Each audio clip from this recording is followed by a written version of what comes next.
सबके सम्मान में बीएसपी मैदान में ही घोषवाक्यच बीएसपीला एक तारुण्य आणि एक जोश निर्माण करणारा आहे आणि त्याच जोशावर आणि त्याच जोशाच्या आधारावर स्थानिक स्वराज्य संस्था निवडणुकीमध्ये बीएसपीने आपली उपस्थिती दाखवली आहे आणि त्याच उपस्थितीच्या आधारावर आपण त्यांच्याशी चर्चा करणार आहोत। पण त्यापूर्वी नगरपालिकेच्या निवडणुकीचा काही निकाल हाती आलेले आहेत, तो देखील आपण त्यांच्याबरोबर चर्चा करणार आहोत। नगरपालिकेच्या निवडणुकीचा निकाल आलाय, माध्यमामधून ती दखल घेतली जात नाही, पण काय पद्धतीचा निकाल आलाय? बहुजन समाज पार्टीची निर्मिती पाहिली तर मान्यवर कांशीराम साहेबांच्या पासून बहीण मायातीजीच्या पर्यंत जे कार्य बहुजन समाज पार्टीचा कर्मठ कार्यकर्ता थेट लोकांमध्ये जाऊन कुठल्याही प्रकारचा लवाजमा न नेता किंवा कुठल्याही प्रकारचा डामडोल न करता लोकांना या देशातली 15-85% जी रणनीती आहे की जी शासनकर्ती जमातमाना बाबासाहेबांनी सांगितलं त्या विषयावरती प्रत्येक कार्यकर्ता गंभीरपणे काम करतो आणि त्याचाच परिपाक म्हणून आज आपण पाहतोय की प्रस्थापितांच्या राजकारणामध्ये महाराष्ट्र असेल, पंजाब असेल, केरळ असेल, इथल्या स्थानिक स्वराज्य संस्थांचे जे निकाल हाती आलेले आहेत किंवा येत आहेत त्यामध्ये बहुजन समाज पार्टीनं घवघवीत असं यश प्रत्येक ठिकाणी कमी अधिक प्रमाणामध्ये मिळवण्यात आलेलं आहे। जवळपास कुठल्या जिल्ह्यामध्ये हा रिझल्ट येतो? जवळपास मला वाटतं की सोलापूरच्या लगत असलेला पुणे जिल्हा की ज्या ठिकाणी बारामतीचं जे राजकारण आपण म्हणतो की देशावर त्या राजकारणाचा परिणाम होतो, अशा बारामतीमध्ये बहुजन समाज पार्टीचे काळुरामजी चौधरी महासचिव आहेत,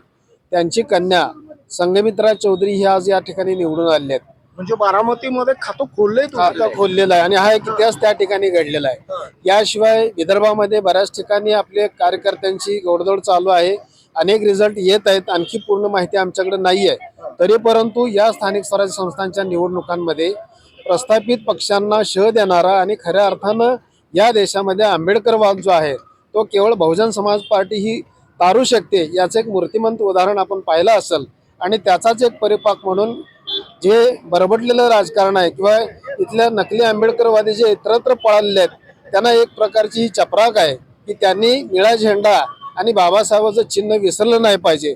बाबासाहेबांनी महत् प्रयासाने ही चळवळ आपल्याला दिलेली आहे, हे काम आपल्या हाती दिलं आहे, तेव्हा कुठल्याही कमळाच्या मागे न लागता, घड्याळाच्या मागे न लागता, हाताच्या मागे न लागता तुमचा हक्काचा हत्ती आहे, हक्काचं निळं निशाण आहे आणि बाबासाहेबांच्या विचारधारेवर चालणारा मान्यवर कांशीराम साहेबांच्या विचारधारेवर आज वर्तमान युगामध्ये बहिणजीच्या नेतृत्वाखाली पक्ष देशभरामध्ये घोडदौड करत आहे। तर निश्चितपणे या स्थानिक स्वराज्य संस्थांच्या निवडणुकामध्ये बसपाला चांगलं असं यश मिळतं आहे। सोलापूर महानगरपालिकेमध्ये सुद्धा आम्ही ही चुणूक टाकल्याशिवाय राहणार नाही, कारण गेल्या वेळेला आमचे 4 नगरसेवक होते, त्या 4ची 2 अंकी संख्या कशी गाठता येईल याचा आम्ही सर्वांनी प्रयत्न केलेला आहे।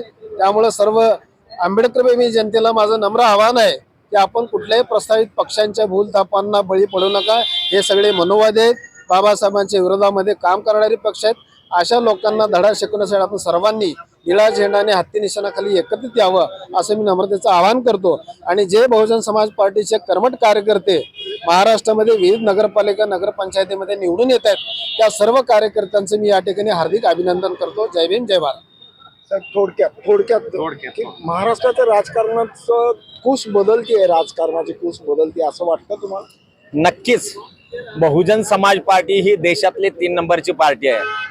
कारण आज तुम्ही महाराष्ट्रामध्ये बघितलं तर ज्या पवार घराण्याचं महाराष्ट्रावरती एवढा मोठा दबाव आहे की तिथला आमचा प्रदेशचा महासचिव काळुरामजी चौधरी यांची कन्या संघमित्रा चौधरी ही ज्या ठिकाणी 20,000 रुपये एका मताला दिलं जात होतं त्या ठिकाणी प्रचंड बहुमतानं ती निवडून आलेली आहे आणि महाराष्ट्रामध्ये बारामतीकरांना हत्ती खऱ्या अर्थानं दिसलेला आहे। म्हणजे बारामतीला साक्षात्कार झाला बसपाचा, पण महाराष्ट्रातल्या इतर जिल्ह्याला किंवा इतर तालुक्याला तो साक्षात्कार अद्याप झाला। अनेक ठिकाणी आता बहुजन समाज पार्टीचे कार्यकर्ते निवडून येत आहेत। तसंच गोंदियामधून एक शेड्यूल ट्राईबचा जिल्हा आहे, त्या ठिकाणी सुद्धा स्नेहा इंजिनियर म्हणून अत्यंत प्रभावी असणारे कार्यकर्ते बहुजन समाज पार्टीचे मोठ्या मतांनी निवडून आले। महाराष्ट्राच्या राजकारणामध्ये पश्चिम महाराष्ट्र हे बालेकिल्ला मानला जातो एक विचारधारेचा, पुरोगामी विचारधारा समजणारा किंवा पुरोगामी विचारधारेचे पुरस्कर्ते आता सदाफुले साहेब म्हणाले त्या पद्धतीने नकली पुरोगामित्व स्वीकारणारे अशा पद्धतीच्या पश्चिम महाराष्ट्रामध्ये हे खातं खुल्लं म्हणायचं। अरे नक्कीच, कारण का पश्चिम महाराष्ट्रामध्ये ज्यांचा ताकद आहे शरद पवार आणि अजित पवारांची. ज्या आधी अजित पवारांनी 11 वेळा अर्थसंकल्प सादर केला, त्याच्यामध्ये आज ह्या वेळेला तर 15,000 कोटी रुपये ट्रान्सफर समाज कल्याणचे करून घेतलेलेच आहेत, परंतु असे 11 वेळा त्यांनी 1,00,000 कोटी रुपये खऱ्या अर्थानं मागासवर्गीयाचे ट्रान्सफर करून त्याला ती चपराक आहे. त्याला म्हणजे त्या गोष्टीला चपराक आहे असं बघायचं. सोलापूर महानगरपालिकेच्या निवडणुकीची रणधुमाळी आहे. बीएसपी आहे, बाबा का हातीला आहे. 100% बाबा का हाती आहे. खापऱ्यांच्या दादाच्या बारामतीत हत्ती विजय होतो. सोलापूर तर आंबेडकर चळवळीचा गड आहे. इथं हत्तीचा सुळसुळाट होणार हे नक्कीच आहे. जय भीम. क्या बात आहे. म्हणजे खूप मोठी कथा आणि रहस्य आहे खापरे या शब्दाचा. पण एकूणच राजकारणामध्ये जर का बघितलं तर सोलापूर शहराच्या राजकारणामध्ये शूद्र अतिशूद्र हे एकत्रित आल्याशिवाय सत्ता आणि सत्ता केंद्र आणि राजकारण होणार नाही. हे बसपाने उत्तर प्रदेशमध्ये प्रत्यक्ष करून दाखवलं. हे स्वप्न महाराष्ट्रात कुठं आपण कमी पडतो. जाति के आधार पर तोड़े हुए लोगों को जाति के आधार पर जोड़ना बहुजन समाज पार्टीचा संकल्प आहे. आणि अजून एक गोष्ट सांगतो, सोलापूर जिल्ह्यामध्ये बहुजन समाज पार्टीच्या अक्कलकोटचा विधानसभा अध्यक्ष विठ्ठल आरेनवरू आणि त्याची वहिनी हे दोघ जण पण आलेले आहेत निवडून बहुजन समाज पार्टीचे. त्यांनी स्थानिक स्वराज्य संस्थेमध्ये आपल्या हत्तीच्या चिन्हावर लढले नाहीत, परंतु 20 जागा तिथं आहेत, त्यातल्या 18 बीजेपीच्या आहेत आणि 2 बसपाच्या. आमचा विठ्ठल आरेनवरू बसपाचा विधानसभा अध्यक्ष निवडून आलेला आहे. मी तुम्हाला सांगतो, म्हणजे सोलापूरमध्ये आम्ही काय सोडलं ना. पश्चिम महाराष्ट्रात मी बारामती तर आहेच, बारामतीनं महाराष्ट्राची मती गुंग केलेली आहे, पण सोलापूरनं पण सोडलं ना. सोलापूरनं पण चित केलेलं लक्षात घ्या. आणि आपल्या सोलापूरला शहराला काय नवीन नाही हो. हत्तीनं काय इतिहास केला माहित आहे, एक लक्षात घ्या. आणि आता तुम्हाला मी खरं सांगतो, सोलापूर शहरामध्ये विरोधी पक्ष फक्त एकच राहिलाय, काँग्रेस पळून गेली आहे, हद्दपार झाली आहे. आणि भाजपाच्या समोर टक्कर देणारा फक्त बहुजन समाज पार्टी, दुसरा कुठलाही पक्ष नाही. तुम्ही जरा मायक्रोस्कोप घेऊन बघा.